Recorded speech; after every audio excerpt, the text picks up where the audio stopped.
is such that today I say Palestine is a crime scene.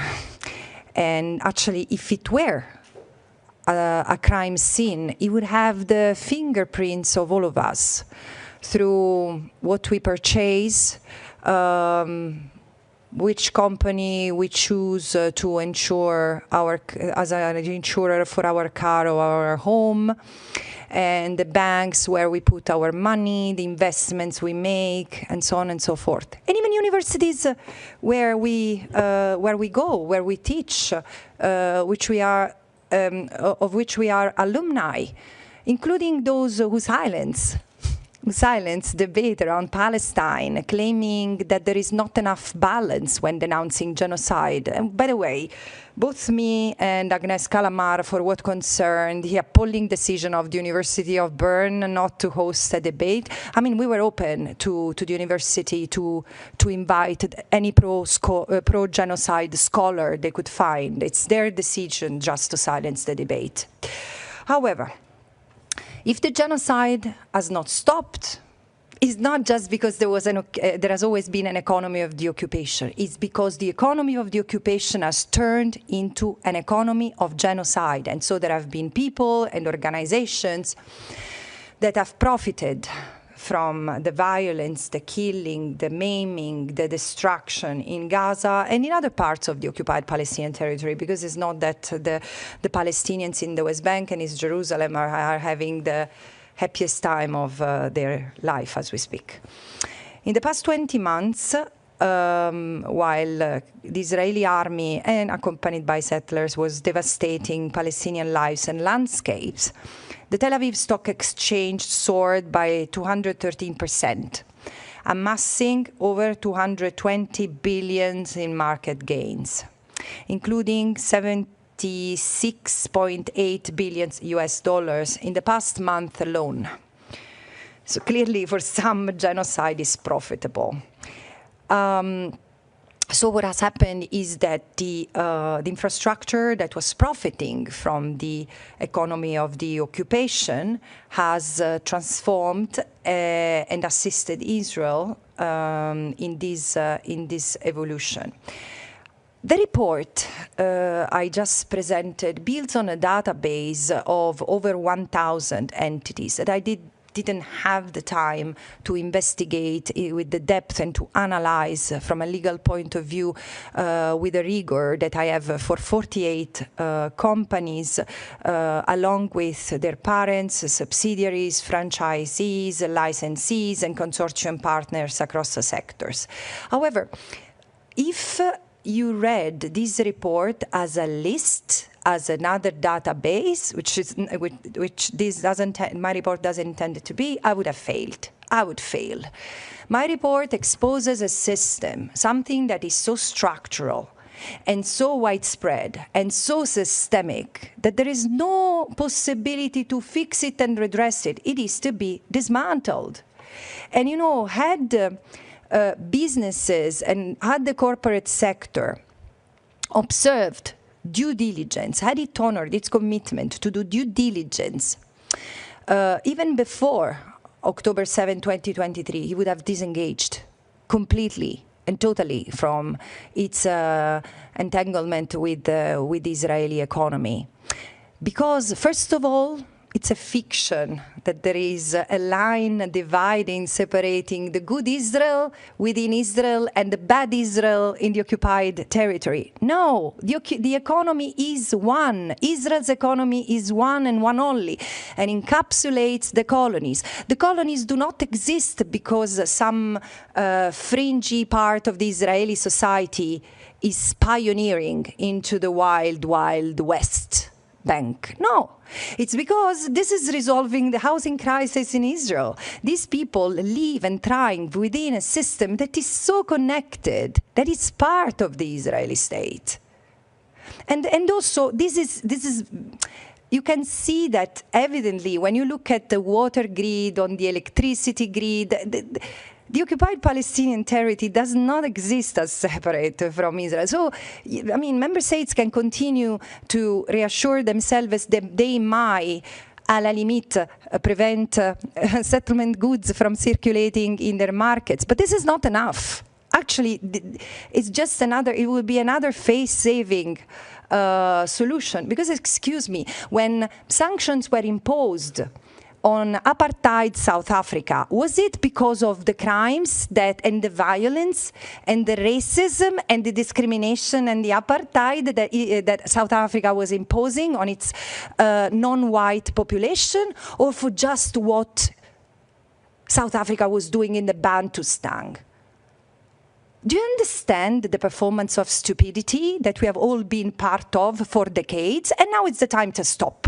If 60,000 people killed do not push us to taking seriously international obligations, then we're really, really beyond the pale. So here's what I conclude.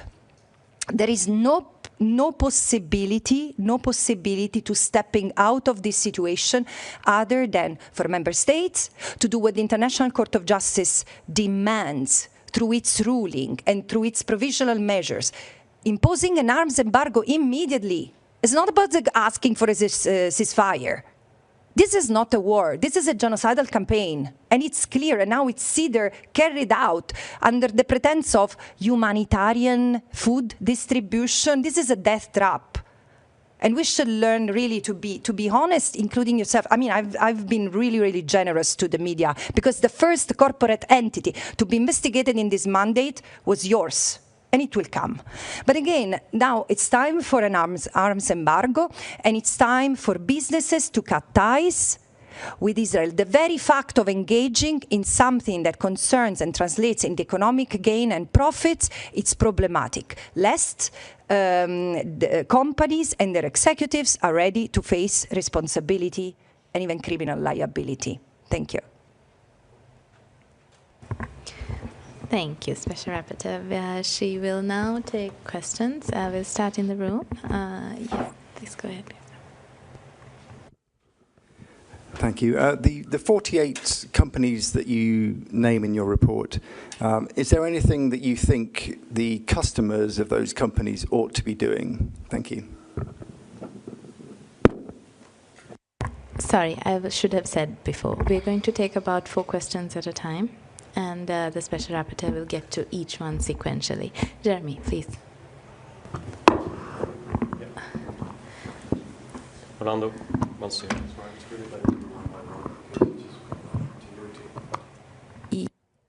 Understand. Just a second.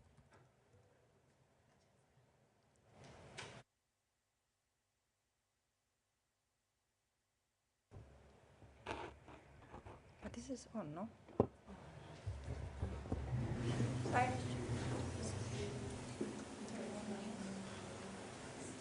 Okay.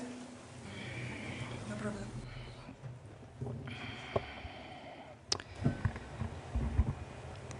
Would you like to repeat your question? No, I'm sorry. I was distracted. I'm sorry. I was distracted because apparently I misquoted a number. I have someone I have noticed. I have dyslexia with numbers, and I said 76 billion. This is what has been unmasked in 1 month. No, it's 67 billions. I read the other way around. I apologize. So what should consumers of these companies do? First of all, I would like to clarify that the first responsibility is not on the consumers. I mean, of course, I think that we should wake up and realize that we are part of a system where we are all entangled, and choices that we make in the UK or in Switzerland have an impact elsewhere, in Congo and in Palestine, for example.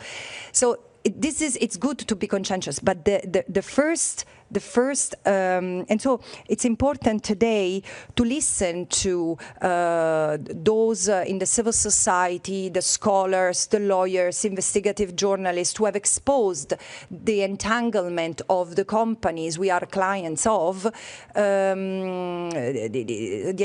with the occupation. But the first responsibility remains with member states and then companies. So companies who do not divest should be held accountable. I do think that there is a possibility for consumers to hold these companies accountable. Because we vote through our wallet, right? And therefore, probably this year, it's the most modest contribution not to support the erasure of Palestine is stopping normalizing the occupation by a click. So let's choose other ways to plan our holidays that Booking.com and Airbnb, because they have normalized the occupation with a click.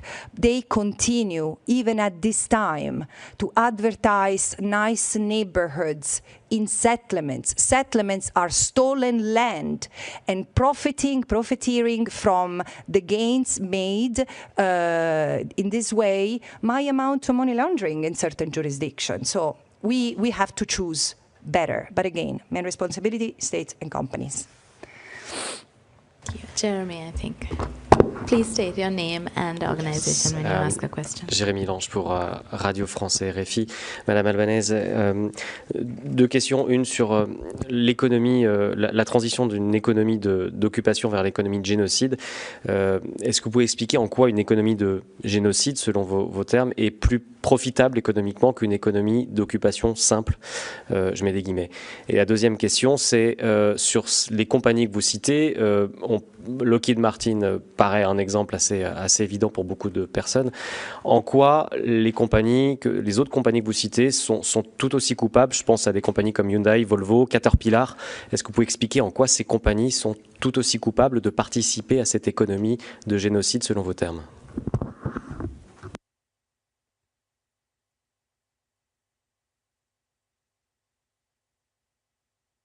Je peux vous répondre tout en admettant que cette enquête que je menais m'a tellement choquée que je pense, voilà, là, aussi ce que vous percevez, la rage et l'horreur que j'ai, c'est parce que vraiment pour moi c'était tout à fait nouveau. Bon, il y a aussi des économistes qui disent seulement des juristes peuvent être étonnés par la réalité parce qu'on le savait.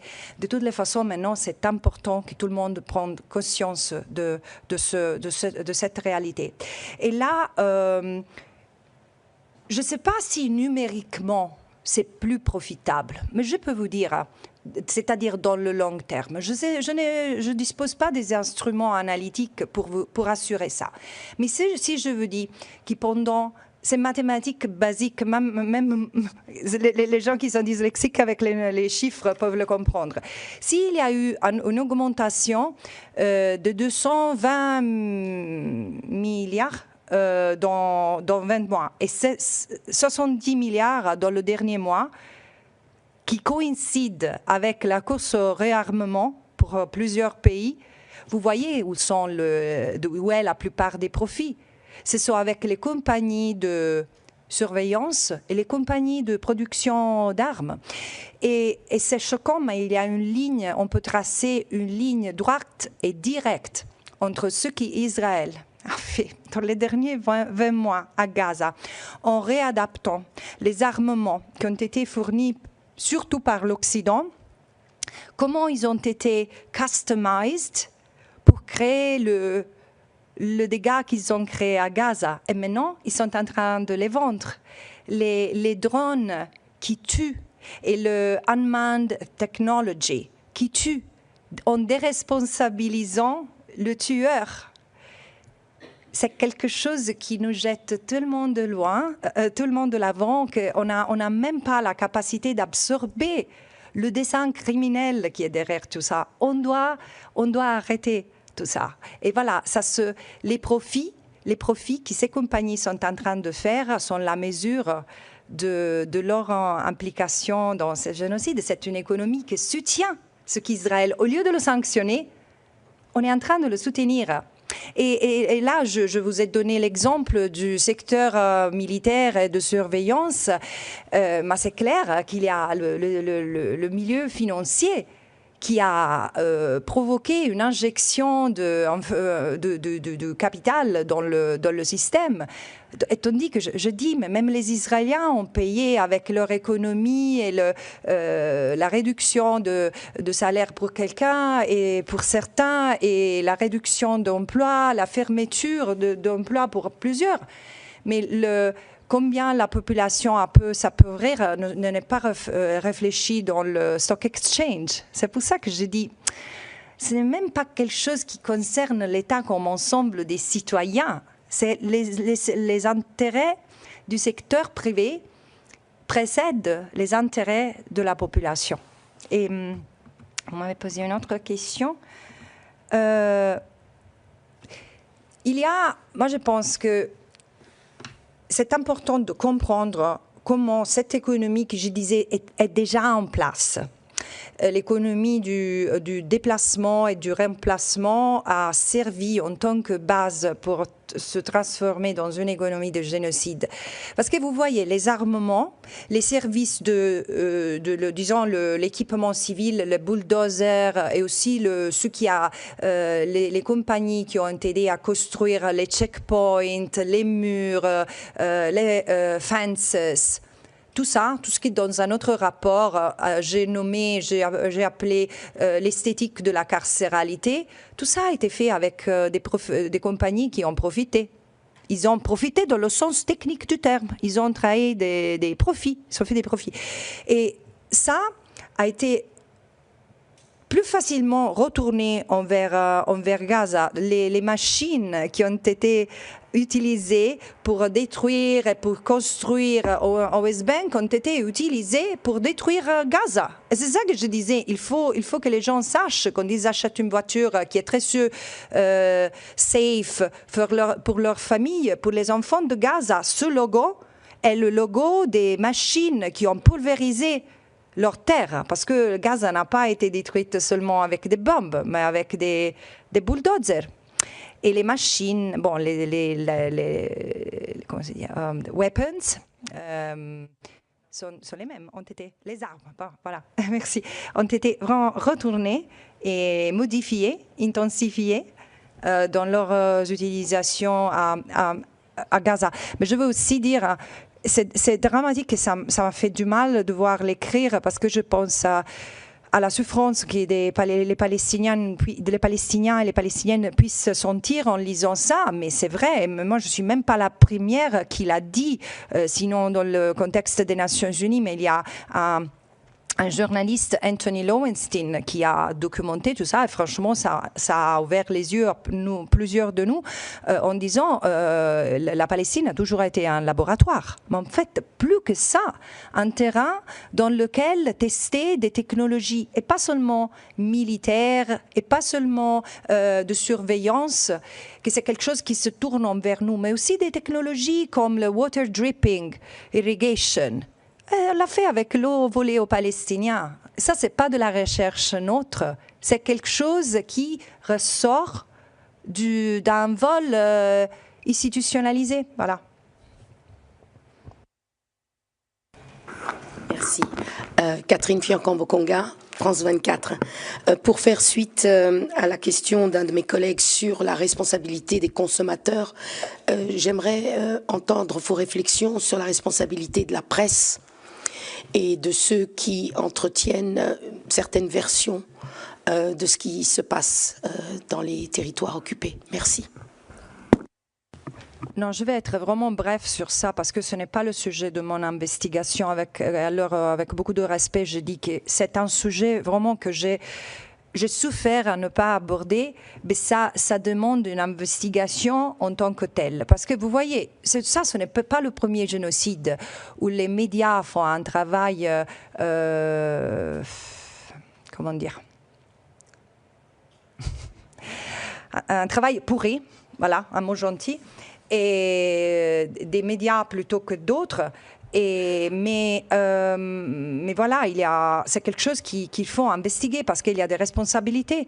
On a eu un manufactured consensus autour de certains arguments en défense d'Israël, mais franchement, c'était pas dans le long terme, ça n'a pas favorisé Israël, je dis les Israéliens et les Israéliennes, tout le monde maintenant, en gardant en pied ce système paye.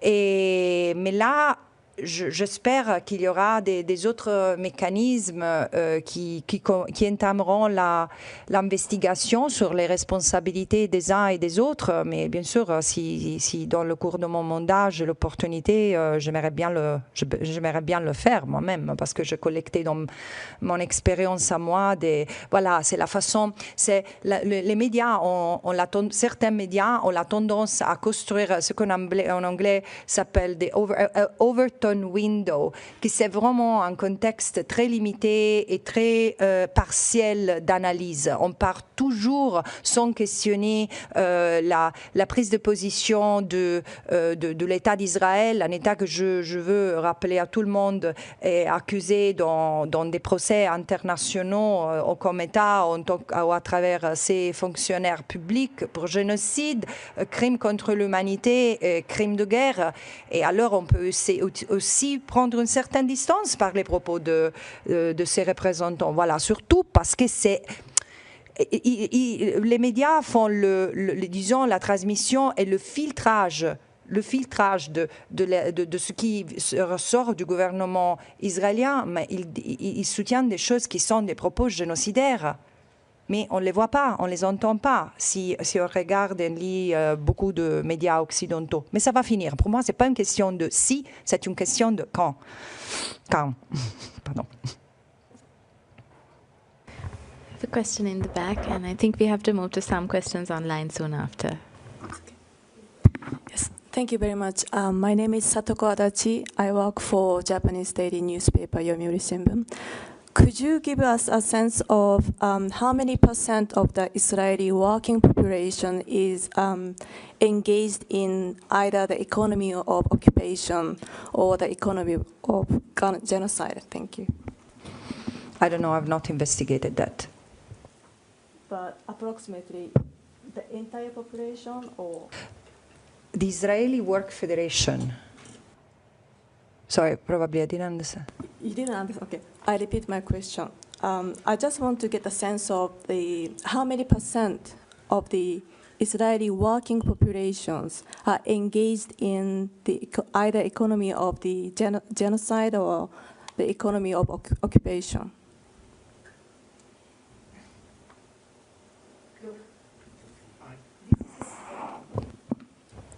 Can you hear me?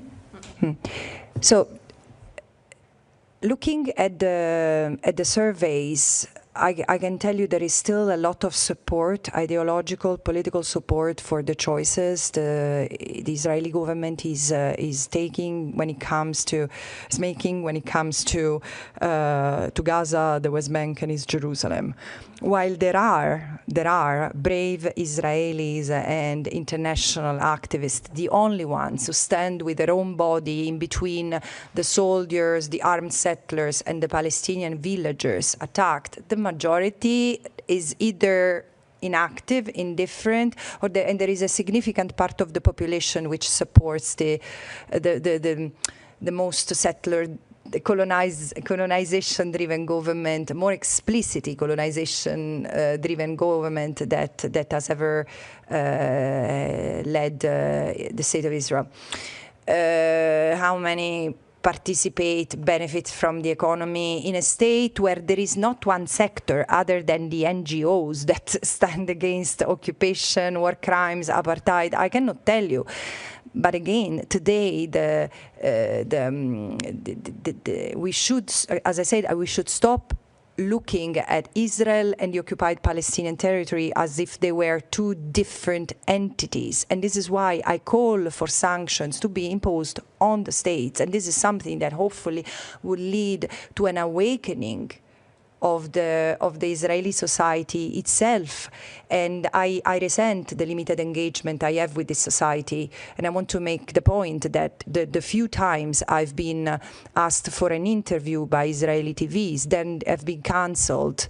I've been available even when they were late, and then they have cancelled. So there is no possibility for me to pass these messages. But I do firmly believe that the Israeli society is also with very different sense of responsibility, part of the, victimized by this apartheid, because they are indoctrinated to a point of dehumanizing the Palestinians and not recognizing them as their peers. And this is unfortunately a state endeavor that comes from afar. Thank you. We're just going to move to some questions online. We have Yuri. Yes, thank you. I have two questions, if possible. So the first one will be about the fact that the US administration, it seems that they're trying to have you out from your mandate. Some US medias say that the Trump administration sent an official letter to the Secretary General in order to have you out. Do you have any comment on that? And is it true? Because for now we have this only through media. And my second question is regarding the creation of a special tribunal for Israel. Is it something that you will support if it will be pushed by different countries? Because, for example, when it comes to Ukraine and Russia, the Western countries are the first that want the creation of a special tribunal. Do you see a kind of volunteers from these same countries when it comes to Israel, and do you think that it can happen one day?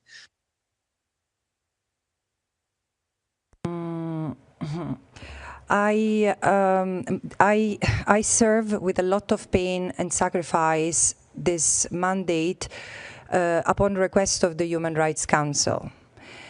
Not just what happened in the last 3 months, the fact that the Council embraced, without challenging it, the decision of the finding of the coordinating committee that have not acted in violations of the Code of Conduct, was reassuring, because the only thing I wanted to do 3 months ago, after engaging so much of my time and sacrificing so much of my own life to serve this mandate with honesty and integrity, I really wanted to present this report, because I knew that, I really believe that while member states are aware, and people are aware of the violations, it's difficult to see the system, and many are genuinely surprised of this picture, what I shared.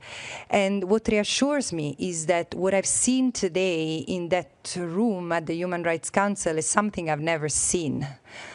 Forget the applauses, but I've never seen such a almost wall-to-wall support and endorsement for my mandate before. So yeah, I accept that there might be some divergent views, and we can live with the fact that we agree to disagree. I'm a UN Special Rapporteur, and I should be respected as such. If any member state has issue with it, they can talk to their colleagues in the Human Rights Council.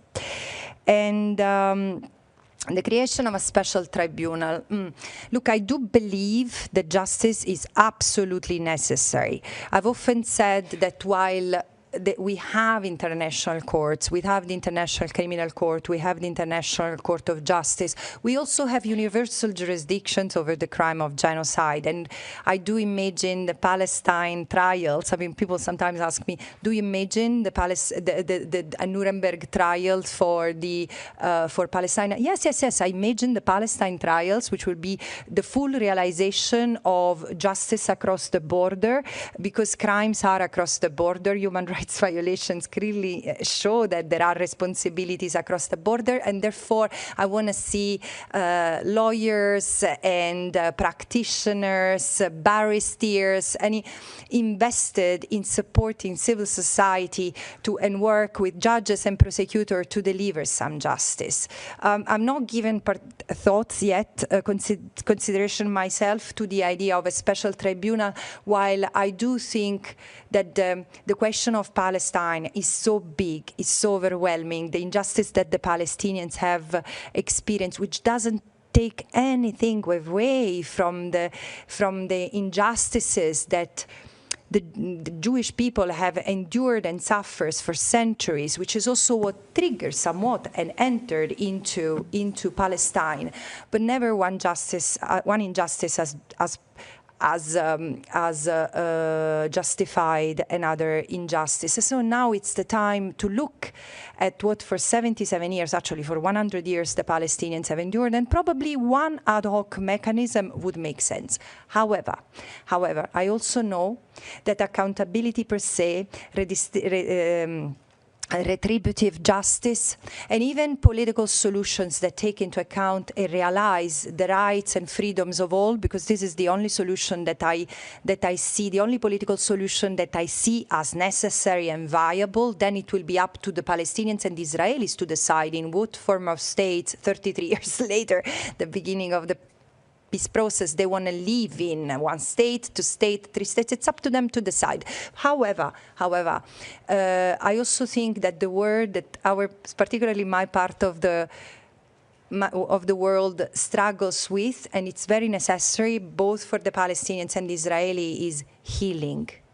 Healing. There is a huge sense of trauma, and probably we can't even reckon the depth and of it right now, as the Palestinians in Gaza will have to survive, will have to be helped recover from what they have suffered. And they will need all our humanity, all the humanity that we have been prevented from showing them, but also the Israelis will need healing. Because when they will realize what they have done in the name of an ideology that has turned into a political doctrine and that has sent its youngest citizens into carrying out a genocide called a war of revenge, they will need more support than others in staying solid and mentally sane. So this is what I think. Thank you. Olivia, also online.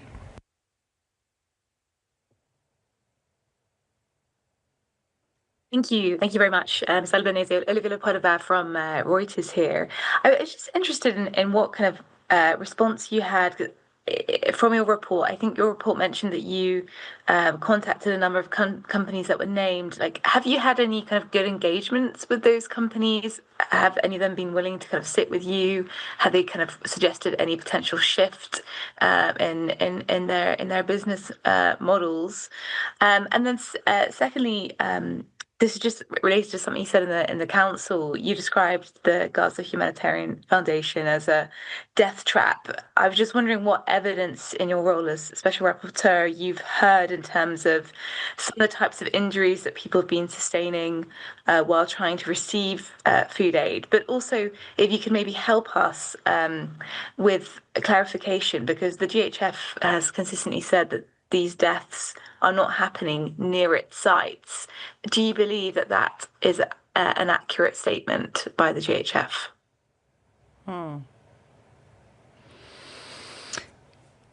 So first of all, I've notified all companies that have been named in the report, and I've not just shared with them the facts that I found in violation of international law.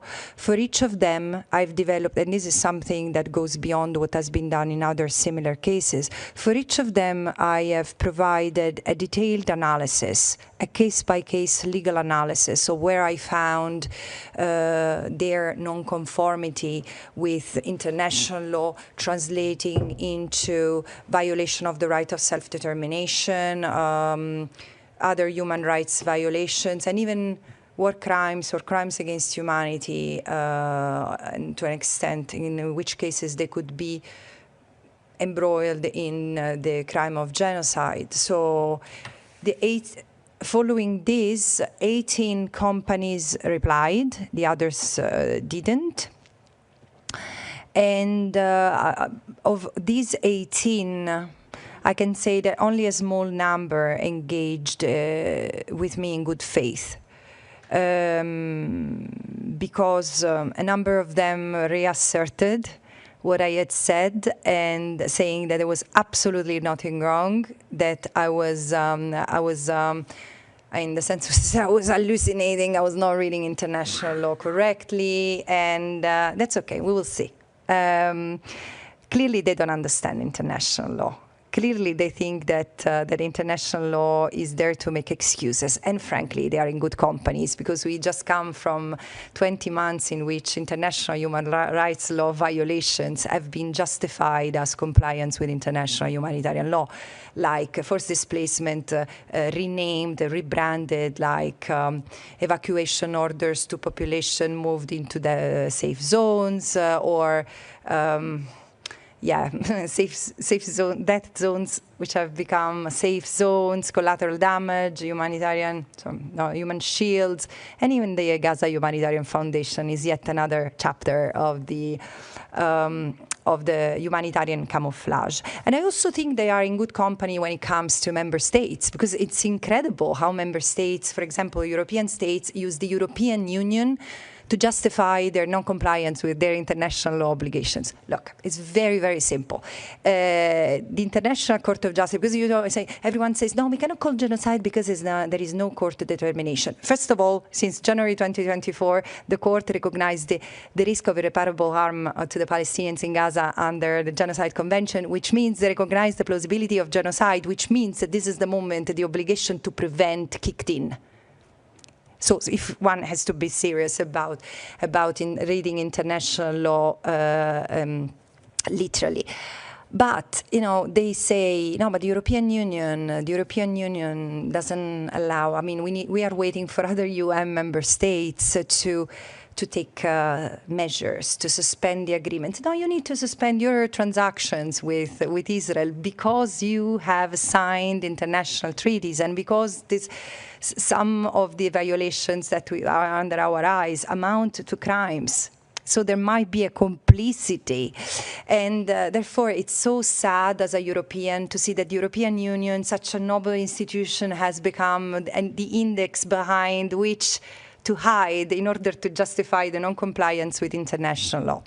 So it's in the United Nations as well, because when I say, yeah, but you should disengage and impose an arms embargo, like member states from the global majority are already doing, by the way, yeah?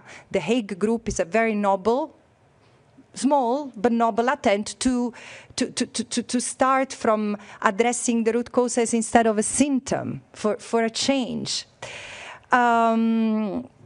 So I do believe that nonetheless the companies need to understand, and this is why I was so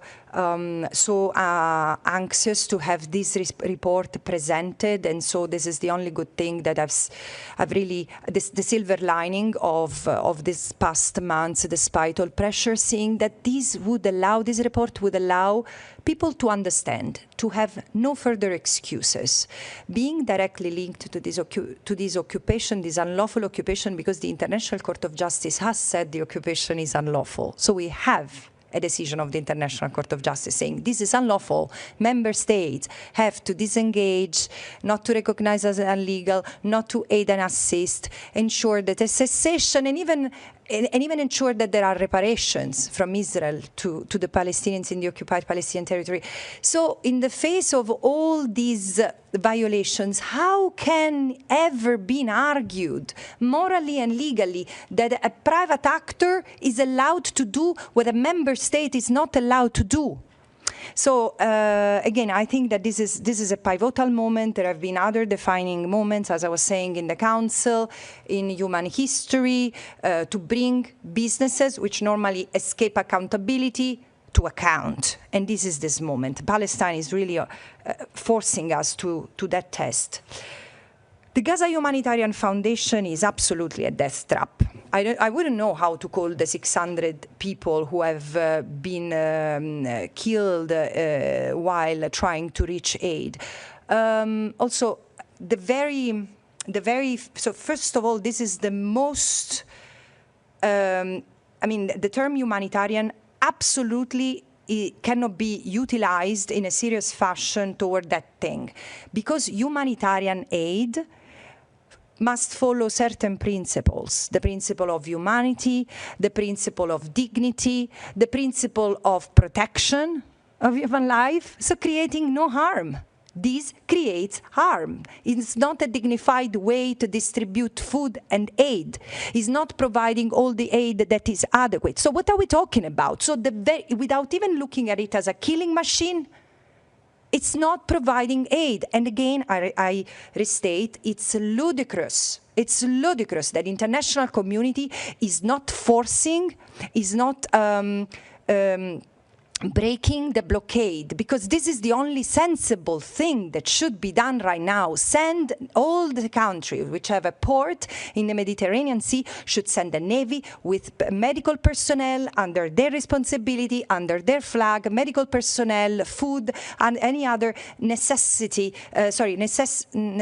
equipment to save life, including baby formula. So this is what member states should do. Instead, they stay there criticizing at best the Gaza Humanitarian Foundation. Again, this is one of the most sadistic exercises in intellectual gymnastics I've ever come across. And then the Gaza Humanitarian Foundation are saying that the killing is not happening near the sites. Well, I've gone through plenty of video evidence. Of course, neither you nor I are there. I wish journalists could be allowed in. The fact that it's not happening while all the journalists that are available in Gaza are being killed one by one, and we have surpassed the 220 now, it's evidence that probably Israel doesn't want further testimonies, further witnesses in this. What else can I say? Thank you. Yes. Thank you. Robin Millard from AFP. I don't know if you've had the chance to see what Israel has to say about your report. They said, and I'm quoting here, that it's motivated by an obsessive, hate-driven agenda to delegitimize the state of Israel. And they say that your report is, again I'm quoting, is legally groundless, defamatory, and a flagrant abuse of office. What is your response to what they have to say? Thank you. I have no comment. Yes, please go ahead. Bonjour. Madame Francesca Albanese, vous êtes peut-être l'une des premières dames responsables qui avait dit au début, qui avait parlé de génocide. Maintenant, on voit, depuis que vous avez parlé, d'autres voix s'élèvent même en Europe pour dire, ou faire allusion qu'il y a un risque de génocide. Avec ce rapport d'aujourd'hui, dont vous parlez de l'économie du génocide, est-ce que vous pensez qu'il va y avoir des répercussions ou on va dire, Albanese, comme disent les Israéliens, elle fait des rapports qui ne sont pas crédibles et on passe à autre chose? Merci.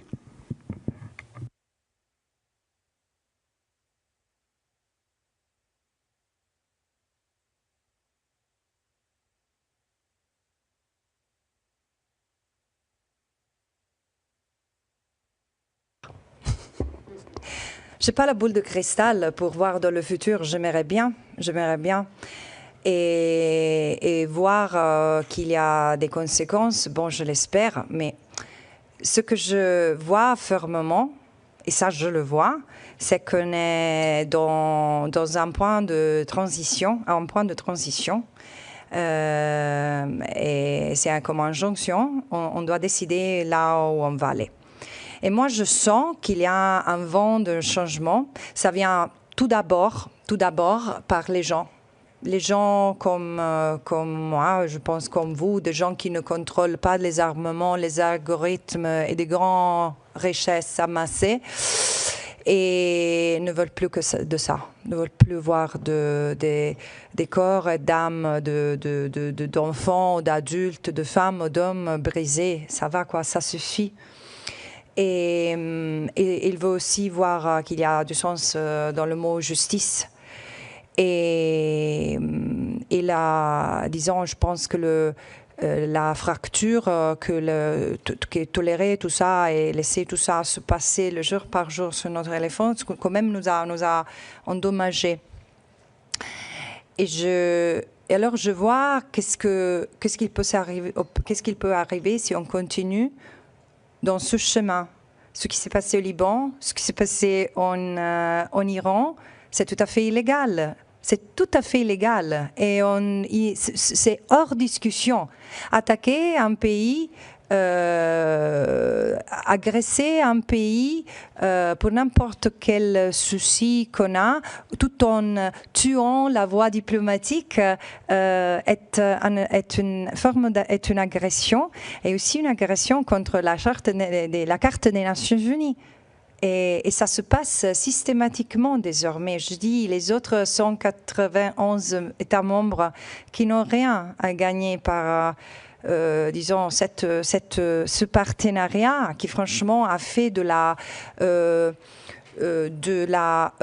destruction au moins dans l'atteinte de détruire le système multilatéral. Ça semble un objectif. Qu'est-ce qu'ils ont les autres à gagner? Rien. C'est pour ça que je dis il faut virer vers un autre chemin où on respecte un minimum de règles qu'on s'est données. On respecte. Là, on est devant des gouvernements qui montent tout le temps, qui ne sont pas capables de respecter. Je dis même pas les traités internationaux, mais même ce qu'ils ont dit eux-mêmes. Au microphone devant la presse il y a quelques jours. C'est pour ça que je dis on ne peut pas tolérer et on doit rejeter cette façon de gérer les relations internationales sans ambiguïté et sans opacité. Et ça va être dans l'intérêt de nous tous et toutes. Et on peut on peut démarrer de ce point-là. Thank you. Yes, please go ahead.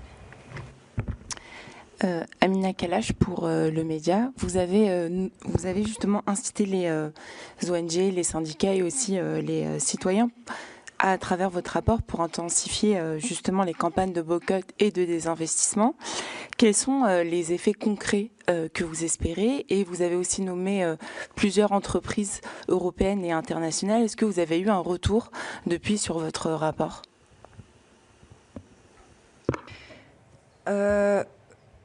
Moi, je pense que le retour le plus important, je les ai eus dans les dernières 48 heures après la publication du rapport. J'ai vu que même plus encore que le rapport sur le génocide, il y a eu une réponse massive de la presse, solidarité infinie par plusieurs acteurs de la société civile, y inclut les communautés juives dans plusieurs pays. Et surtout les communautés palestiniennes. Et ça me touche beaucoup parce qu'ils sont tous les deux en train de vraiment souffrir sans parallèle et pour ce qui se passe. Et ça m'a touché beaucoup la réaction des États membres. Bon, c'est pas évident d'être ému par la réaction des États membres, franchement. Mais là, ça m'a touchée parce que vraiment, ils ont lu, tout le monde, de l'Est au Ouest, du Nord au Sud, ils ont lu le rapport, c'est clair. Ils ont eu le temps de l'envoyer en urgence à leur capitale et d'avoir une réponse. Et la majorité absolue, si ne pas la totalité, a exprimé son soutien, pas seulement au rapport, au mandat. À mon mandat. Et ça, c'est une réponse très forte aux États qui ont pris la parole. Moi, je pense que les États qui m'ont accusé n'ont même pas vraiment pris conscience de la réalité qu'ils ont provoquée. Mais quand même, n'importe. Moi, j'ai des épaules assez fortes pour éviter le danger qui vient aussi de l'attaque à ma réputation et tout. Je dis, moi, je suis plus à moi, mais non, dans ce service au Conseil des droits humains et ça va, je pense. Il y a une autre partie de votre question qui est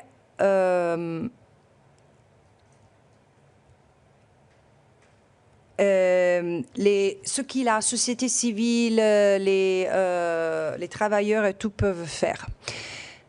Comme dans d'autres situations, comme en Afrique du Sud, parce qu'il ne faut pas l'oublier, les États membres ont été, dans le contexte du démantèlement de l'apartheid, ont été les derniers à joindre le mouvement qui a commencé avec l'action de solidarité de campagne internationale, de travailleurs au niveau international, avec un mouvement de résistance, surtout de la communauté discriminée en Afrique du Sud, même de la communauté de Blancs de l'Afrique du Sud. Il y a eu un mouvement qui s'est bâti dans les années.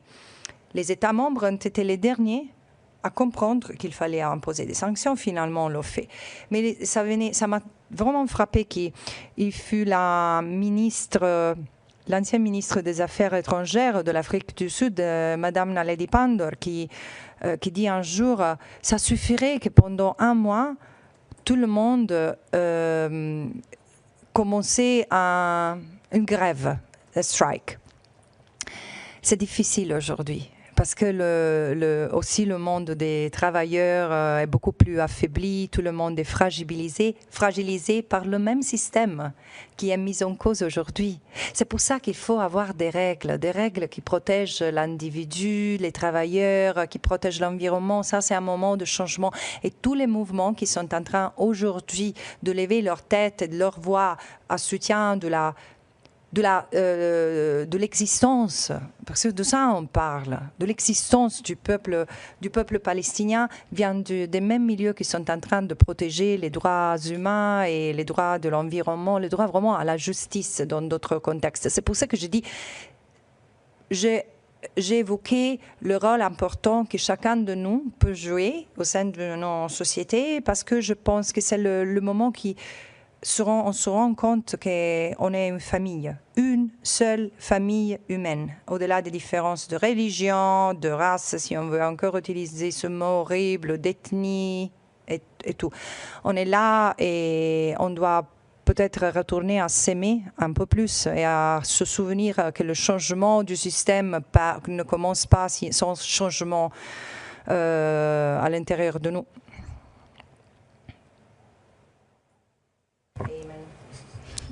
Thank you. Beyza from Anadolu. Thank you, Ms. Albanese, for this presser. I just want to return to the Gaza Humanitarian Foundation. And after the way you described the organization, I want to ask, what do you see a need for an urgent need case in front of ICJ or ICC over recent killings of aid seekers near the mechanism? Thank you. I'm really reassured by the fact that this company has been, this entity has been deregistered. I hope this is the right term, because I saw it in between the interactive dialogue and the press conference, but so I see that it doesn't have necessarily a protected status in Switzerland, in Geneva anymore, and this is reassuring. However, there is a need, again, there is a need for accountability, no question about that, but I think that we need to get out of the chronicling approach and mentality. Of course, each incident requires analysis and investigation, but we need to look at the ensemble, step away from the detail. Everything is happening in the context of a intentionally destructive assault that Israel has launched against the Palestinians in Gaza, which is also echoed and mirrored by the violence that has escalated and intensified against the Palestinians in the West Bank. Really, there is little capacity to understand that the two pieces of these fragments are together. The Palestinian territory that Israel has occupied since 1967 is one. It should be treated as a territorial unity. And so Israel is unleashing violence against the Palestinians with the same animus, with the same spirit, moving them out, and with all the means possible, clearly. And I do believe that it's necessary to see that this is not the first genocide, that consists of several other crimes, and it's in the in the interrelation and interplay of all these conducts and of all these crimes that one can also see how abandoned the Palestinians feel to this criminal design and to their destiny in their situation. Isabel?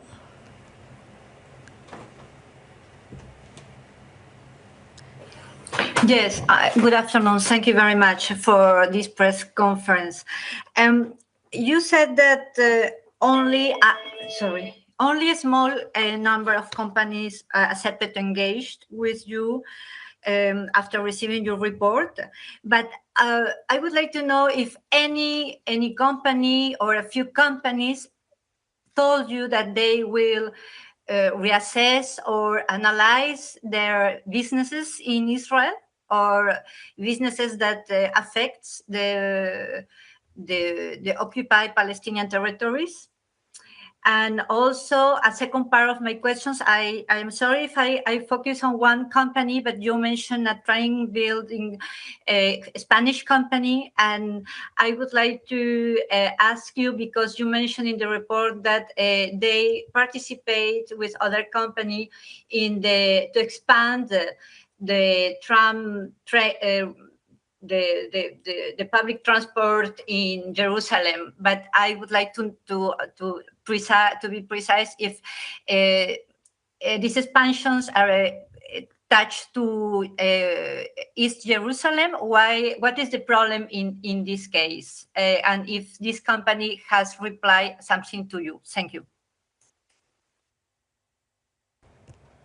Yeah, as I said, only a small number of companies have really engaged in good faith, and one in particular, till the last conversation where I realized that there was probably not much good faith, because clearly there was an interest in not having their name on the report, which I understand, but no, I've seen no sign whatsoever of readiness to disengage, rather the contrary, which doesn't mean that this will not happen. I think it will happen. And but even if you think of for me, the most shocking one, and it's a peculiar, I mean, not a peculiar, but it's particularly serious for me that the Norwegian pension funds stays engaged in the occupied Palestinian territory by supporting businesses, because I've really engaged with the government of Norway, with which I've always had really good and solid, respectful engagement. But again, the Norwegian pension fund, I mean, the engagement I've had so far with their governing body and their ethic council indicates that there is clear misunderstanding of international law obligations. So I truly hope that this report will give the possibility also to the civil society, to the international lawyers in Norway, like in other countries, for the other companies and the other entities named, to engage with the government. And otherwise, if this doesn't cease, well, there should be accountability.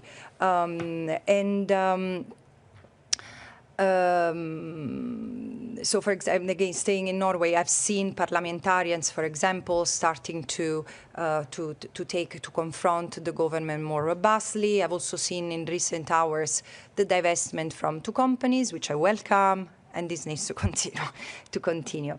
For what concerned the company, the Basque company you mentioned is the CAF. The CAF participate with other companies in expanding the public transport in Jerusalem. And it's the Jerusalem Light Rail, a consortium which is as also mentioned in the OHCHR database, in the sense the consortium that CAF has established is with companies mentioned, with at least 2 companies mentioned in the database. So at the time, the first problem is that at the time other companies have withdrawn from their engagement and partnership with UN database listed companies. CAF has not done it, but also the lines that CAF is involved in building include part of their tracks in the West Bank, and these lines connect colonies with Jerusalem. The colonies are connected through these transportation lines with Israel, and as I said, this is illegal. And it shouldn't happen. This company is helping Israel facilitate the replacement of the Palestinians and the strengthening of the colonies, which are in and of themselves, as I've said many times, a war crime, a violation of the international humanitarian law framework. Thank you. I think that's all the questions we have. Another element that I should add, because it also shows how the businesses are connected. There are other companies that I've mentioned in the report, like Dosan and Volvo, excavators and machinery that have been used, and the materials that other companies like Heidelberg have provided have been used to supply the building of the light rail bridge. So again, it's a system. It's really a system. Thank you. I think it's the last question we have time for today. We've already run over time. Lisa, can you send your inquiry and we'll make sure that the Special Rapporteur gets it. Thank you all for joining us today, and thank you very much to the Special Rapporteur. Thank you all for your interest in her work. Thank you.